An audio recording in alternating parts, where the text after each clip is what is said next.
សួស្តីអ្នកទាំងអស់គ្នានេះខ្ញុំនឹងប្រាប់អ្នកទាំងអស់គ្នាពីរបៀបលុបការ share ឬការ post នៅក្នុង page ហើយបងប្អូនអាចមើលតាមវីដេអូនេះបាននេះជារបៀបលុបវីដេអូឬការ share រកពាក្យថា view as ហើយយើងមើលព័ត៌មានតាមហ្នឹងទៅនេះគឺយើងចុចទៅលើមកដល់ទៅនេះយើងចុចទៅលើពាក្យថា public post ហ្នឹងហើយបងប្អូនគាត់nakមើលការណែនាំរបស់ខ្ញុំទៅបងប្អូនចូលឡើងហើយមើលតាមហ្នឹងទៅ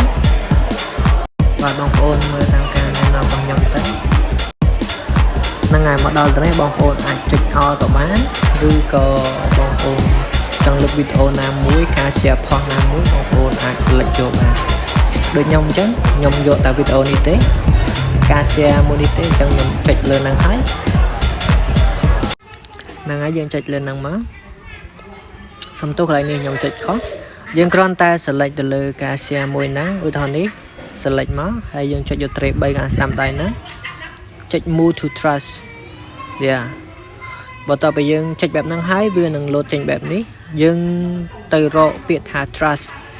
ដើម្បីចូលទៅក្នុងហ្នឹងដើម្បីលុបវីដេអូឬការ share ហ្នឹងអញ្ចឹងចុចយើងហ្នឹងមកគ្រាន់តែចុចលើការ share ហ្នឹងហើយយើងចុចទៅកន្លែងរូបធុងសម្រាប់ទៅលុបទៅគឺហើយតែម្ដងរួចជាស្រេចអញ្ចឹងការ share ឬក៏ការ post វីដេអូរបស់យើងដែលយើងចង់លុបហ្នឹងគឺលុបបាត់ចេញពីក្នុង page របស់យើងឬ Facebook របស់យើងហើយបាទអរគុណវីដេអូរបស់ខ្ញុំមានតែប៉ុណ្្នឹងអរគុណច្រើន